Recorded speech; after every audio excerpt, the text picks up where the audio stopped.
Unang Hari Kapitulo 11, ang mga asawa ni Solomon. Maraming dayuhang babae ang inibig ni Haring Solomon. Bukod pa sa anak ng Faraon, may mga asawa pa siyang Moabita, Amonita, Edomita, Sidoneo at Heteo. Sinabi na sa kanya ng Panginoon na ang mga Israelita ay hindi dapat mag-asawa mula sa mga bansang iyon dahil mahihimok lang sila ng mga ito na sumamba sa ibang mga Diyos. Pero umibig pa rin si Solomon sa mga babaeng ito. May 700 asawa si Solomon na puro mga prinsesa, at may 300 pa siyang asawang alipin.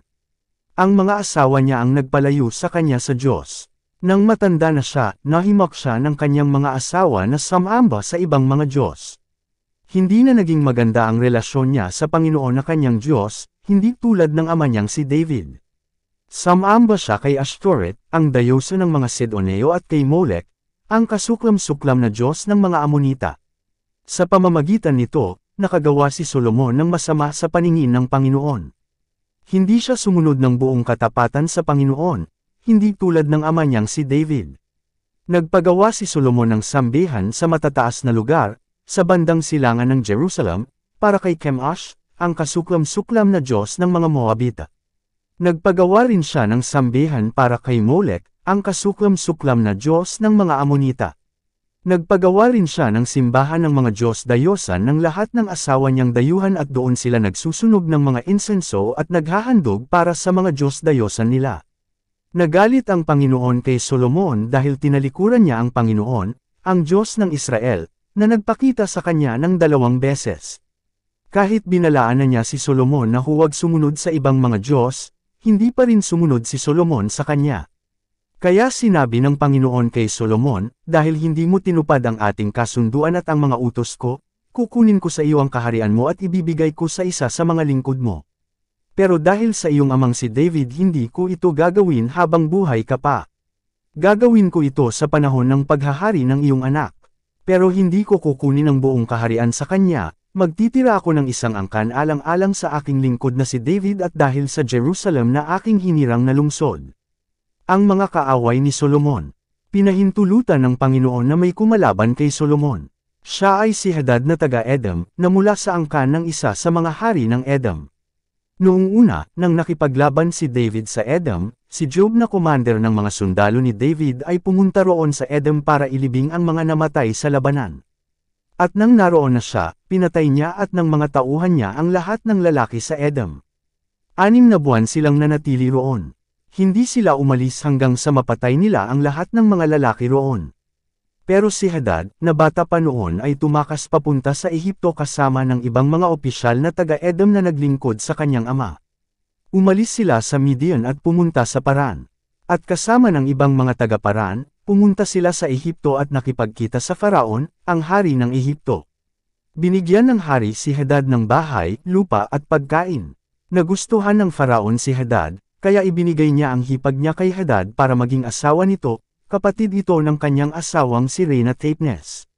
Kinalaunan, nanganak ng lalaki ang asawa ni Hadad at pinangalanan nila siyang Genubat. Si Tapnes ang nagpalaki sa bata roon sa palasyo. Tumira ang bata roon kasama ng mga anak ng Faraon. Nang naroon na si Hadad sa Ehipto, nabalitaan niya na patay na si David at si Joab na commander ng mga sundalo. Sinabi ni Hadad sa Faraon, hayaan niyo na po akong umuwi sa aking bansa. Nagtanong ang Faraon, bakit? Ano pa ba ang kulang sa iyo rito at gusto mo pang umuwi sa inyo? Sumagot si Hadad, wala po, basta pauwiin niyo na lang po ako. May isa pang tao na pinahintulutan ng Diyos na kumalaban kay Solomon. Ito ay si Rezon na anak ni Eliada. Lumayas siya sa kanyang amo na si Haring Hadad-ezer ng Zoba, at naging pinuno siya ng mga rebeldeng tinipon niya. Nang matalo ni David ang mga sundalo ni Hadad-ezer, pumunta si Rezon at ang mga tauhan niya sa Damascus. Sinakop nila ang lugar na ito at doon tumira. Naging hari si Rezon ng Aram, at kinalaban niya ang Israel. Naging kalaban siya ng Israel habang buhay pa si Solomon. Dinagdagan pa niya ang kaguluhan na ginawa ni Hadad sa Israel. Nagrebelde si Jeroboam kay Solomon. Isa pa sa mga kumalaban kay Solomon ay si Jeroboam na isa sa mga opisyal niya. Galing siya sa lungsod ng Zereda sa Ephraim. Ang ama niyang si Nebat ay patay na, pero ang kanyang ina na si Zeruah ay buhay pa. Ito ang nangyari kung paano siya nagrebelde sa hari, pinatabunan noon ni Solomon ng lupa ang mababang bahagi ng bayan ng ama niyang si David at ipinaayos ang mga pader nito. Maabilidad na tao si Jeroboam at nang mapansin ni Solomon ang kanyang kasipagan, itinalaga niya itong tagapamahala ng lahat ng tao na pinilit magtrabaho mula sa lahi ni Ephraim at ni Manase. Isang araw, habang palabas si Jeroboam sa Jerusalem, sinalubong siya ni Propetang Ahiya na taga Shiloh. Bago ang suot na balabal ni Ahiya, silang dalawa lang ang naroon sa kapatagan. Hinubad ni Ahiya ang balabal niya at pinunit ito sa 12 bahagi. Pagkatapos, sinabi niya kay Jeroboam, kunin mo ang 10 piraso nito, dahil ganito ang sinasabi ng Panginoon, ang Diyos ng Israel, kukunan ko ang kaharian ni Solomon at ibibigay sa iyo ang 10 lahi nito. Ngunit alang-alang kay David na aking lingkod at sa lungsod ng Jerusalem na aking hinirang sa lahat ng lungsod ng Israel, ay titire ko ang isang lahi kay Solomon. Gagawin ko ito dahil itinakwil niya ako at sinamba si Ashtoreth, ang dayosa ng mga Sidoneo, si Chemosh, ang Diyos ng mga Moabita at si Molech, ang Diyos ng mga Amonita. Hindi siya sumunod sa aking mga pamamaraan at hindi siya namuhay ng matuwid sa aking paningin. Hindi siya tumupad sa aking mga tuntunin at mga utos, hindi tulad ng ama niyang si David. Pero hindi ko kukunin ang buong kaharian kay Solomon. Maghahari siya sa buong buhay niya dahil sa pinili kong lingkod na si David, na tumupad sa aking mga utos at mga tuntunin. Kukunin ko ang kaharian sa kanyang anak na papalit sa kanya bilang hari, at ibibigay ko ang 10 lahi nito sa iyo. Bibigyan ko ng isang lahi ang kanyang anak para ang angkan ni David na aking lingkod ay magpapatuloy sa paghahari sa Jerusalem, ang lungsod na aking pinili para parangalan ako. At ikaw naman ay gagawin kong hari ng Israel. Pamamahalaan mo ang lahat ng gusto mo. Kung tutuparin mo ang lahat ng iuutos ko sa iyo at susunod ka sa pamamaraan ko, at kung gagawa ka ng mabuti sa aking harapan sa pamamagitan ng pagtupad ng aking mga tuntunin at mga utos katulad ng ginawa ni David na aking lingkod, ako ay makakasama mo. Mananatili sa paghahari ang iyong mga angkan tulad sa mga angkan ni David. Magiging iyo ang Israel. Dahil sa mga kasalanan ni Solomon, parurusahan ko ang mga angkan ni David, pero hindi panghabang buhay. Nang malaman ito ni Solomon, pinagsikapan niyang patayin si Jeroboam, pero tumakas ito at pumunta kay Haring Sishak ng Ehipto at doon siya tumira hanggang mamatay si Solomon. Ang pagkamatay ni Solomon. Ang iba pang salaysay tungkol sa paghahari ni Solomon, at ang lahat ng ginawa niya, at ang tungkol sa kanyang karunungan ay nakasulat sa aklat ng mga gawa ni Solomon. Sa Jerusalem nakatira si Solomon habang naghahari siya sa buong Israel sa loob ng 40 taon. Nang mamatay siya, inilibing siya sa lungsod ng ama niyang si David. At ang anak niyang si Rehoboam ang pumalit sa kanya bilang hari. Unang Hari Kapitulo 12. Nagrebelde ang Israel kay Rehoboam. Pumunta si Rehoboam sa Shechem, kung saan nagtipon ang lahat ng mga Israelita para hirangin siya na hari. Nang mabalitaan ito ni Jeroboam na anak ni Nebat, bumalik siya sa Israel. Sapagkat ng panahong iyon, doon siya nakatira sa Ehipto, kung saan tumakas siya kay Haring Solomon. Ipinatawag ng buong mamamayan ng Israel si Jeroboam at pumunta sila kay Rehoboam at sinabi, mabigat ang mga ipinapatupad ng inyong ama sa amin. Pero kung pagagaanan niyo ito, paglilingkuran namin kayo. Sumagot si Rehoboam, bigyan niyo muna ako ng 3 araw para pag-isipan ito, pagkatapos, bumalik kayo sa akin. Kaya umuwi ang mga tao. Nakipagkita agad si Haring Rehoboam sa mga tagapamahala na naglilingkod sa ama niyang si Solomon nang nabubuhay pa ito. Nagtanong si Rehoboam sa kanila, ano ba ang maipapayo ninyo na isasagot ko sa hinihiling ng mga taong iyon? Sumagot sila, kung ipapakita mo ngayon ang iyong kabutihan sa kanila, at ibibigay ang kahilingan nila, maglilingkod sila sa iyo magpakailanman. Pero hindi sinunod ni Rehoboam ang kanilang payo, sa halip nakipagkita siya sa mga kababata niya na naglilingkod sa kanya. Nagtanong siya sa kanila, ano ba ang maipapayo nyo na isasagot ko sa kahilingan ng mga taong iyon? Humihiling sila sa akin na pag-aanan ko ang mabigat na mga ipinapatupad ng aking ama sa kanila. Sumagot ang mga kababata ni Rehoboam, ito ang isagot mo sa mga taong iyon na humihiling sa iyo, ang kalingkingan ko ay mas malaki pa sa baywang ng aking ama. Ang ibig kong sabihin, mas mabigat pa ang ipapatupad ko sa inyo kaysa sa ipinapatupad ng aking ama. Kung hinampas kayo ng aking ama ng letigo, hahampasin ko kayo ng letigong may mga matalim na bakal. Pagkalipas ng 3 araw, bumalik si Jeroboam at ang mga tao kay Haring Rehoboam, ayon sa sinabi ng hari sa kanila. Pero hindi tinupad ni Rehoboam ang ipinayo ng mga tagapamahala. Sa halip, pinagsalitaan niya ng masasakit ang mga tao ayon sa ipinayo ng mga kababata niya. Sinabi niya sa kanila, mabigat ang ipinapatupad ng aking ama sa inyo, pero mas mabigat pa ang ipapatupad ko sa inyo. Kung pinalo kayo ng aking ama ng letigo, papaluan ko kayo ng letigong may matalim na mga bakal. Hindi nga nakinig ang hari sa mga tao, nilub ito ng Diyos para matupad ang kanyang sinabi kay Jeroboam na anak ni Nebat sa pamamagitan ni Ahia na taga Shiloh. Nang malaman ng lahat ng Israelita na hindi sila pinakinggan ng hari, sinabi nila sa hari, wala kaming pakialam sa iyo na mula sa lahi ni David. Bahala ka na sa iyong kaharian. Halika kayo mga Israelita, umuwi na tayo. At umuwi nga ang mga Israelita. Ang mga Israelita lang na nakatira sa mga bayan ng Juda ang napamahalaan ni Rehoboam. Ngayon, pinapunta ni Haring Rehoboam sa mga Israelita si Adoniram, ang tagapamahala ng mga tao na pinagtatrabaho ng sapilitan, para makipag-ayos sa kanila. Pero binato siya ng mga Israelita hanggang sa mamatay.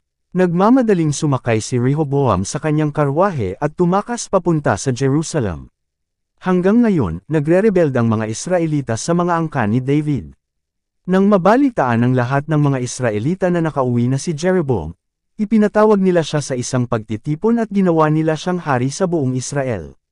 Ang lahi lang ni Juda ang nanatiling tapat sa paghahari ng mga angkan ni David. Binalaan ni Shemaiah si Rehoboam. Pagdating ni Rehoboam sa Jerusalem, tinipon niya ang mahuhusay na sundalo ng mga lahi ni Juda at Benjamin. Nakapagtipon siya ng 180,000 sundalo na makikipaglaban sa mga mamamayan ng Israel at para bawiin ang kaharian niya. Pero sinabi ng Diyos kay Shemaiah na kanyang lingkod, sabihin mo kay Haring Rehoboam ng Juda, na anak ni Solomon, at sa lahat ng sambayanan ng Juda at Benjamin at sa iba pang taong naroon na ito ang sinasabi ko, huwag kayong makipaglaban sa mga kapwa ninyo Israelita. Umuwi kayo, dahil kalooban ko ang lahat ng ito. Sumunod nga sila sa Panginoon at umuwi ayon sa inutos ng Panginoon. Nagpagawa si Jeroboam ng mga gintong baka. Pinalibutan ni Jeroboam ng pader ang lungsod ng Shechem sa kabundukan ng Ephraim at doon siya tumira. Kinalaunan, pumunta siya sa Penuel at ipinaayos niya ito. Sinabi niya sa kanyang sarili, baka maibalik ang kaharian sa angkan ni David kung magpapatuloy ang mga tao sa pagpunta sa Jerusalem para maghandog doon sa templo ng Panginoon. Maaaring mahulog muli ang kanilang loob kay Haring Rehoboam ng Juda. At kung mangyayari iyon, papatayin nila ako at babalik sila kay Rehoboam. Kaya pagkatapos na payuhan si Jeroboam tungkol dito, nagpagawa siya ng 2 gintong baka. Sinabi niya sa mga tao, mga Israelita, mahirap na para sa inyo na makapunta pa sa Jerusalem. Narito ang inyong mga Diyos na naglabas sa inyo sa Ehipto. Ang isang gintong baka ay ipinalagay niya sa Bethel at ang isa naman ay sa Dan. Ang ginawang ito ni Jeroboam ay naging dahilan ng pagkakasala ng mga Israelita. Pumupunta pa sila kahit sa Dan para sumamba roon. Nagpagawa pa si Jeroboam ng mga sambihan sa matataas na lugar at pumili siya ng mga tao na maglilingkod bilang pari, kahit hindi sila mula sa pamilya ng mga Levita. Nagpasimula rin siya ng pista na ipinagdiriwang tuwing 15 araw ng 8 buwan, tulad ng pista sa Juda. Nang araw na iyon, nag-alay siya sa Bethel ng mga handog sa altar para sa mga gintong baka na ipinagawa niya. At doon siya pumili ng mga pari na itinalaga niyang maglingkod sa mga sambihan sa matataas na lugar na ipinagawa niya. Sa araw na iyon na naghandog siya sa altar na kanyang ipinagawa sa Bethel, sinimulan niya ang pista para sa mga Israelita. Siya ang pumili ng petsang 15 araw ng 8 buwan para sa ganitong pista. Unang Hari Kapitulo 13, Isinumpa ng propeta ang altar sa Bethel. Ngayon, inutusan ng Panginoon ang isang lingkod niyang taga-Juda na pumunta sa Bethel. Pagdating niya roon, nakatayo si Jeroboam sa tabi ng altar para maghandog. Inutusan ng Panginoon ang lingkod niya na isumpa ang altar na iyon. Sinabi niya, ito ang sinasabi ng Panginoon tungkol sa altar na ito, may isisilang na isang sanggol sa pamilya ni David na ang pangalan ay Joshua. Papatayin niya at ihahandog sa altar na ito ang mga pari na naglilingkod sa mga sambihan sa matataas na lugar at naghahandog sa altar na ito. Masusunog ang kanilang mga buto sa altar na ito. Sa mismong araw na ito, nagbigay ang lingkod ng Diyos ng palatandaan na mangyayari ang kanyang sinabi. Sinabi niya, ito ang palatandaan na sinabi ng Panginoon, matitibag ang altar na ito at ang alikabok nito ay kakalat.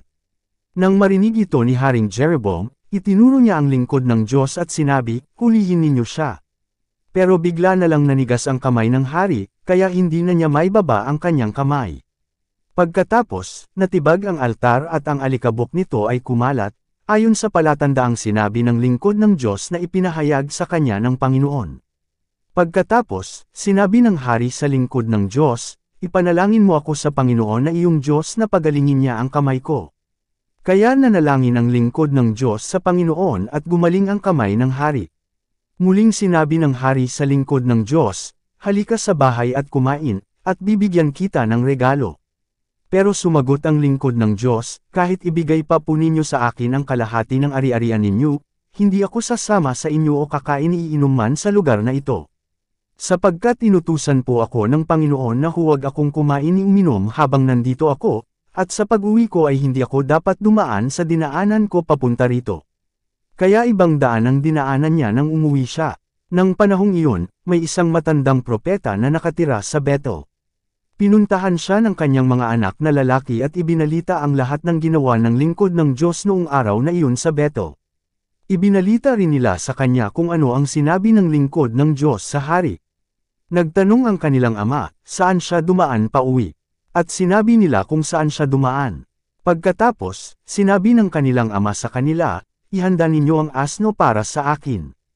Kaya inihanda nila ang asno, sumakay siya at hinabol ang lingkod ng Diyos. Inabutan niyang nakaupo ito sa ilalim ng punong terebinto. Tinanong niya ito, ikaw ba ang lingkod ng Diyos na galing sa Juda? Sumagot siya, opo. Sinabi niya, halika sa bahay at kumain. Sumagot ang lingkod ng Diyos, hindi po ako maaaring bumalik at sumama sa inyo, at hindi rin ako maaaring kumain o uminom kasama ninyo sa lugar na ito. Sapagkat inutusan ako ng Panginoon na huwag akong kumain ni uminom habang nandito ako at sa pag-uwi ko ay hindi ako dapat dumaan sa dinaanan ko papunta rito. Sinabi ng matandang propeta rin ako na katulad mo. At inutusan ng Panginoon ang isang anghel para sabihin sa akin na dalhin kita sa bahay ko para makakain at makainom ka. Pero nagsisinungaling ang matanda, kaya sumama sa kanyang bahay ang lingkod ng Diyos, kumain at uminom siya roon. Habang nakaupo sila sa mesa, may sinabi ang Panginoon sa matandang propeta. Kaya sinabi ng matandang propeta sa lingkod ng Diyos na galing sa Juda, ito ang sinasabi ng Panginoon, nilabag mo ang utos ng Panginoon na iyong Diyos, hindi mo sinunod ang iniutos niya sa iyo. Iniutos niya sa iyo na huwag kang kakain at iinom sa lugar na ito, pero bumalik ka rito at kumain at uminom. Dahil sa ginawa mo, ang bangkay mo ay hindi ililibing sa libingan ng mga ninuno mo. Nang matapos kumain at uminom ang lingkod ng Diyos, inihanda ng matandang propeta ang asno para sa pag-uwi nito. At habang papauwi na siya, sinalubong siya ng isang leon at pinatay. Ang bangkay nito ay nakahandusay sa daan, at sa tabi nito ay nakatayo ang leon at asno. Nakita ng mga taong dumaraan doon ang bangkay at ang leon sa tabi nito, at ibinalita nila ito sa lungsod kung saan nakatira ang matandang propeta. Nang marinig ito ng matandang propeta, sinabi niya, siya ang lingkod ng Diyos na lumabag sa salita ng Panginoon. Pinabayaan siya ng Panginoon sa leon na sumunggab at pumatay sa kanya, ayon sa sinabi ng Panginoon sa kanya. Sinabi agad ng matandang propeta sa mga anak niyang lalaki, ihanda ninyo ang asno para sa akin.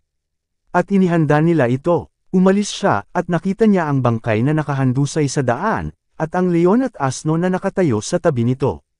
Hindi kinain ng leon ang bangkay o nilapa man ang asno. Kinuha ng matandang propeta ang bangkay ng lingkod ng Diyos at isinakay sa asno, at dinala sa kanilang lungsod para ipagluksa ang bangkay at ilibing ito. Inilibing niya ito sa libingan na ipinagawa niya para sa kanyang sarili.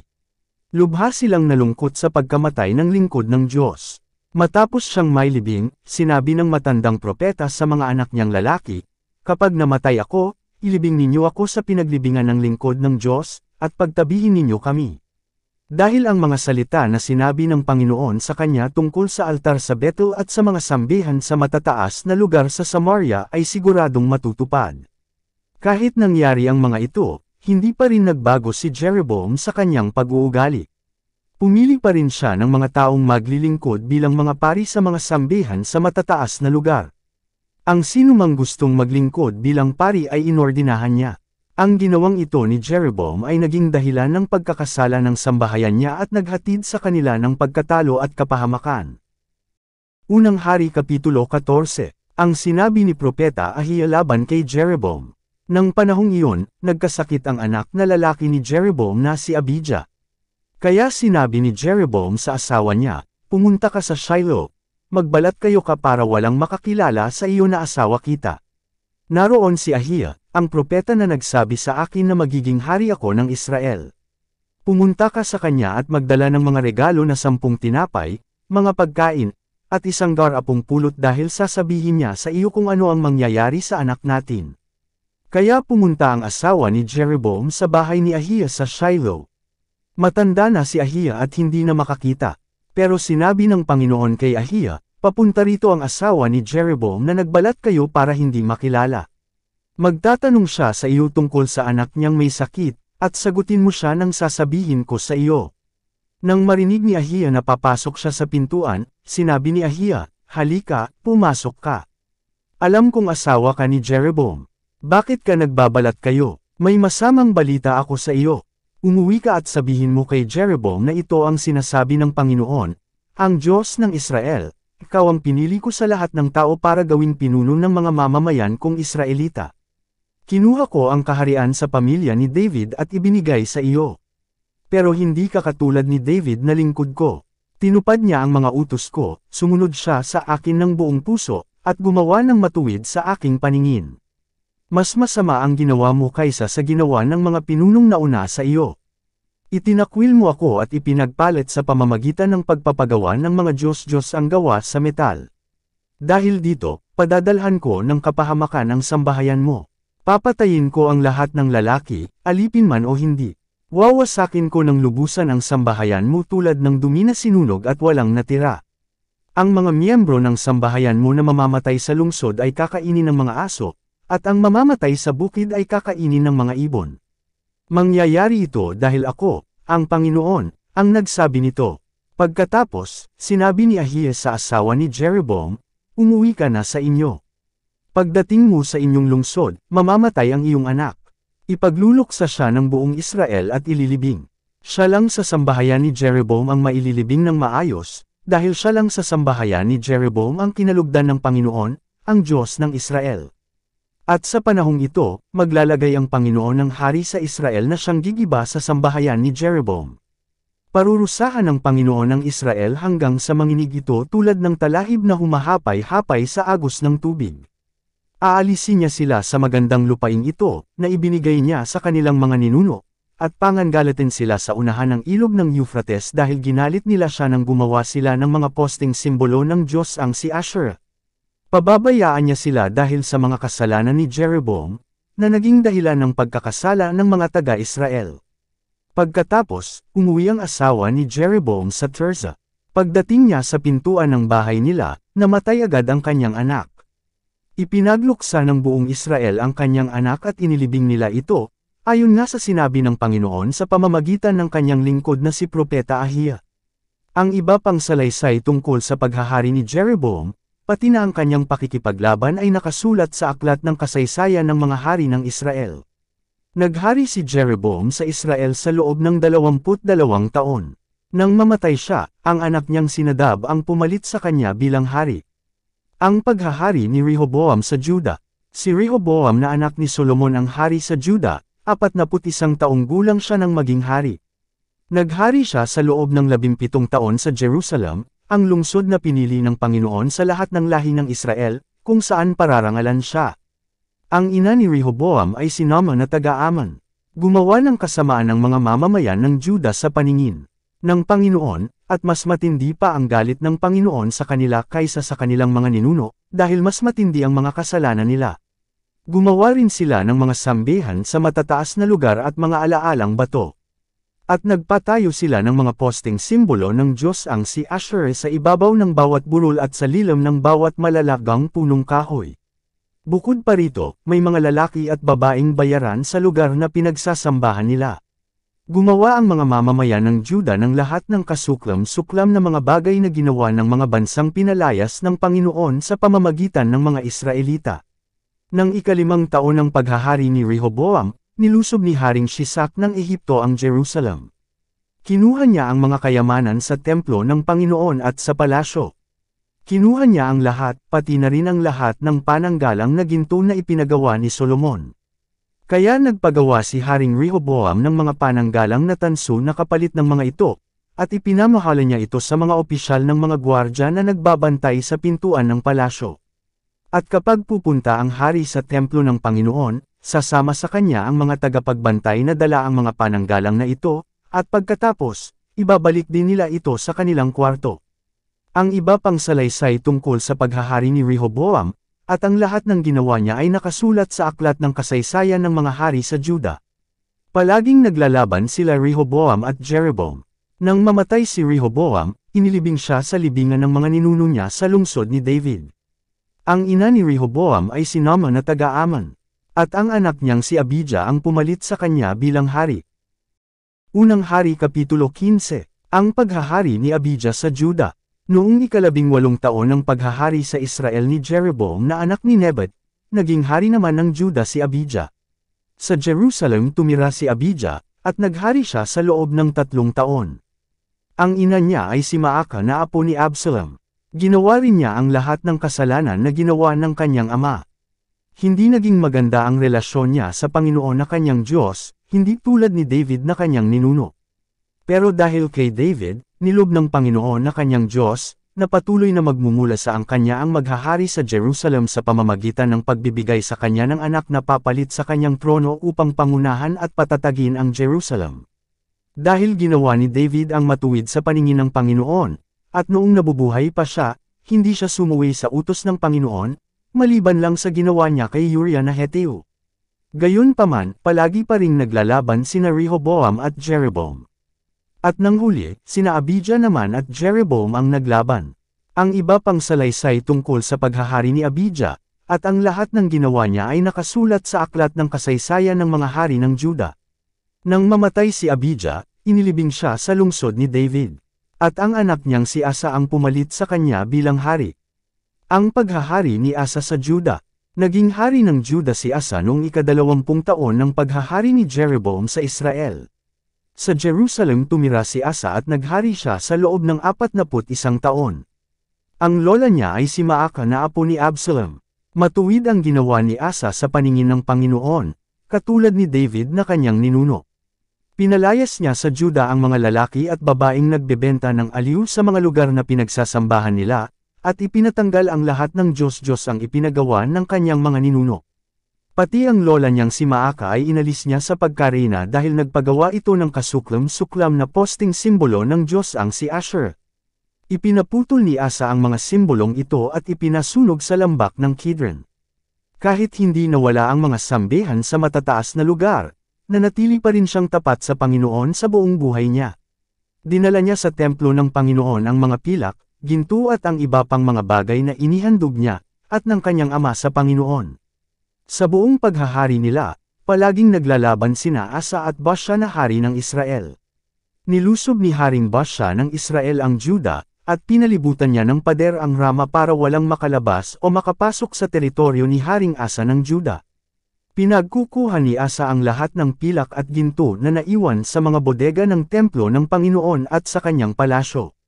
Ipinagkatiwala niya ito sa kanyang mga opisyal at inutusan niya sila na dalhin ito kay Haring Ben-Hadad ng Aram doon sa Damascus kung saan ito nakatira. Si Ben-Hadad ay anak ni Tabrimon at apo ni Hezion. Ito ang mensahe ni Asa kay Ben-Hadad, gumawa tayo ng kasunduan tulad ng ginawa ng mga magulang natin. Tanggapin mo ang mga regalo ko sa iyo na ginto at pilak. Hinihiling kong tigilan mo na ang pagkampi kay Haring Baasha ng Israel para pabayaan na niya ako.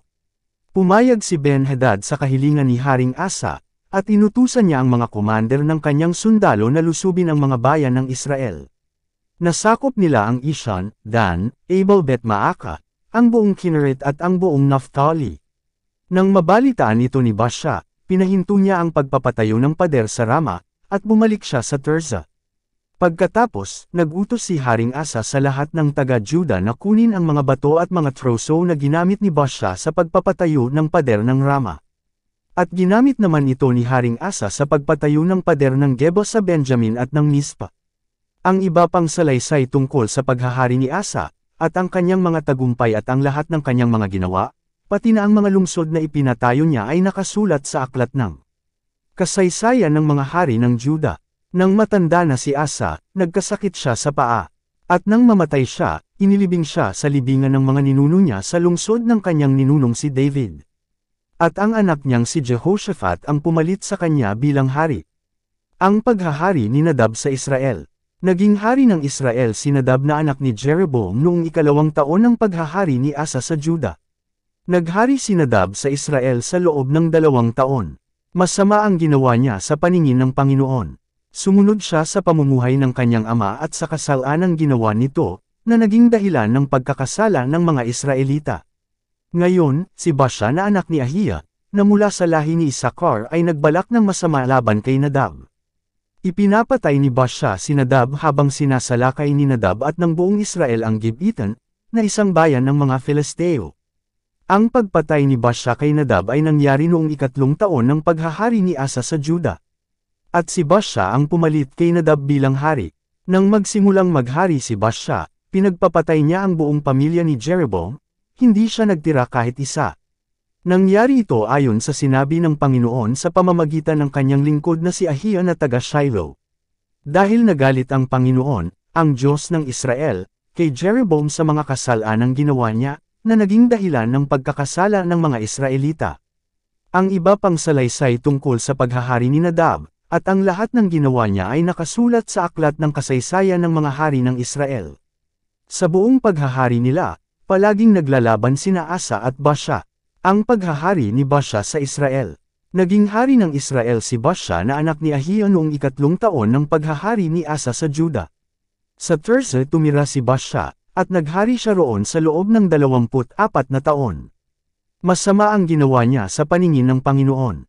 Sumunod siya sa pamumuhay ni Jeroboam at sa kasalanan na ginawa nito, na naging dahilan ng pagkakasala ng mga Israelita.